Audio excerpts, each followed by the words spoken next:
तो आज बात करते हैं उस कमाल की कहानी की कि कैसे दुनिया का सबसे लंबा और सबसे बड़ा संविधान यानी भारत का संविधान आखिर बना कैसे। जरा सोच कर देखिए, चुनौती कितनी बड़ी थी। सदियों की गुलामी के बाद एक ऐसा देश जिसमें हजारों रियासतें, सैकड़ों भाषाएं और अलग अलग धर्म थे, उसे एक साथ एक धागे में पिरोना था। आज़ादी के दरवाजे पर खड़े भारत के लिए ये सबसे बड़ा सवाल था। देखिए, मकसद सिर्फ सरकार चलाने के लिए एक कानून की किताब बनाना नहीं था। नहीं, असली चुनौती तो कुछ और ही थी। चुनौती थी एक नए नए बने देश को बिखरने से बचाने की और एक ऐसे समाज में लोकतंत्र की जड़ें जमाने की जहां सदियों से जाति और ऊंच नीच का बोलबाला था। तो इस पूरी प्रक्रिया के केंद्र में दो बड़े लक्ष्य थे। पहला, करोड़ों भारतीयों के बीच, चाहे वो किसी भी धर्म, जाति या वर्ग के हों, एक हम भारतीय हैं वाली भावना, एक साझा पहचान बनाना। और दूसरा, जमीनी स्तर पर ऐसे मजबूत लोकतांत्रिक इंस्टीट्यूशंस खड़े करना जो इस पहचान को हमेशा जिंदा रखें। लेकिन एक बात समझनी बहुत जरूरी है कि भारत का अपना संविधान हो, ये सपना कोई रातों रात पैदा नहीं हुआ था। इसके पीछे हमारे स्वतंत्रता सेनानियों का दशकों लंबा संघर्ष और एक मजबूत इरादा था। ये सफर देखिए कितना लंबा है। 1895 में ही अभिव्यक्ति की आज़ादी जैसे अधिकारों की बात होने लगी थी। फिर 1922 में गांधी जी ने साफ कर दिया कि स्वराज अंग्रेज़ों का कोई तोहफा नहीं बल्कि भारत की अपनी आवाज़ होगी। और 1934 आते आते कांग्रेस ने तो बाकायदा एक संविधान सभा की मांग रख दी। मतलब ये करीब 50 साल की यात्रा दिखाती है कि अपने फैसले खुद लेने की मांग लगातार कैसे मजबूत होती गई। और यही थी सबसे बड़ी दिक्कत। एक तरफ भारतीय चाहते थे पूरी आज़ादी, अपना संविधान, अपना राज, और दूसरी तरफ अंग्रेज थे जो थोड़े थोड़े सुधारों का लॉलीपॉप देते रहते थे, लेकिन पूरी ताकत कभी नहीं छोड़ना चाहते थे। इसी खाई ने आज़ादी की लड़ाई को और तेज कर दिया। तो साल आया 1946। आखिरकार वो मंच तैयार हो गया जहां भारत की किस्मत लिखी जानी थी। लेकिन उस मंच पर राजनैतिक मतभेद की दरारें भी साफ दिखने लगी थीं। जब चुनाव हुए तो नतीजे देखिए। कांग्रेस को मिली जबरदस्त जीत, 208 सीटें। लेकिन 73 सीटों के साथ मुस्लिम लीग भी एक बहुत बड़ी राजनीतिक ताकत बनकर उभरी। और यहीं से बंटवारे की लकीरें और भी गहरी होनी शुरू हो गईं।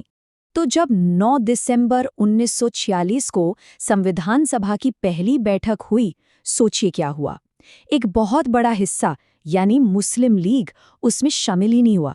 उन्होंने इसका पूरी तरह से बायकॉट कर दिया और पाकिस्तान के लिए एक अलग संविधान सभा की मांग कर दी। मतलब देश का भविष्य लिखने का काम शुरू होने से पहले ही उस पर बंटवारे की छाया पड़ चुकी थी। लेकिन फिर देश आज़ाद हुआ, बंटवारा हुआ, और जो सभा बची वो अब पूरी तरह से संप्रभु थी, आज़ाद थी। अब उसके ऊपर किसी का कोई दबाव नहीं था।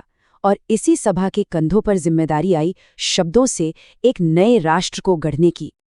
अब देखिए, संविधान बनाने में तो सैकड़ों लोगों का हाथ था, लेकिन इसका जो अंतिम ड्राफ्ट था, जो ढांचा था, उसे तैयार करने की जिम्मेदारी इस प्रारूप समिति यानी ड्राफ्टिंग कमेटी की थी। इसमें 7 सदस्य थे और इसके अध्यक्ष थे डॉक्टर B.R. अम्बेडकर। उनकी कानून की गहरी समझ और सामाजिक न्याय की सोच ने ही संविधान को वो दिशा दी जिसके लिए हम उन्हें आज भारतीय संविधान का जनक भी कहते हैं। और ये काम ना किसी बंद कमरे में नहीं हो रहा था, बिल्कुल नहीं। इसका एक पूरा सिस्टम था, एक खुला तरीका था। पहले अलग अलग कमेटियों ने रिपोर्ट्स दी, फिर उन रिपोर्ट्स के आधार पर एक शुरुआती ड्राफ्ट बना और फिर उस ड्राफ्ट को देश की जनता के सामने अखबारों में चर्चा के लिए रख दिया गया। ये एक बहुत ही सहयोगी और सार्वजनिक प्रक्रिया थी। संविधान सभा के अंदर जो बहसें होती थी वो भी कोई मामूली नहीं थी। सत्ता, अधिकार, पहचान, हर चीज पर गहरे सवाल उठाए गए। डॉक्टर अंबेडकर का ये कोट देखिए, ये उस दौर की बहसों की एक झलक देता है। वो कह रहे हैं कि जब अल्पसंख्यक अपना हक मांगते हैं तो उसे सांप्रदायिकता कह दिया जाता है, लेकिन जब बहुमत सारी ताकत अपने पास रख लेता है तो उसे राष्ट्रवाद का नाम दे दिया जाता है। ये दिखाता है कि सत्ता के बंटवारे को लेकर कितनी गहरी सोच विचार चल रही थी। जब हम इस पूरे काम के स्केल को देखते हैं ना, तो सच में यकीन करना मुश्किल होता है। ये एक बहुत बड़ा बौद्धिक और राजनीतिक काम था।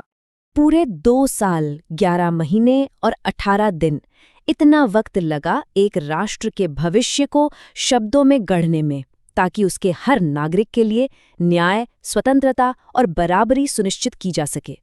और ये सिर्फ लिखने का काम नहीं था, हर शब्द पर, हर लाइन पर बहस हुई, चर्चा हुई। सोचिए, 7,000 से भी ज्यादा संशोधन या बदलाव सुझाए गए और उनमें से करीब 2,500 पर तो बाकायदा सभा में खुलकर बहस हुई। ये इस प्रक्रिया की गंभीरता को दिखाता है।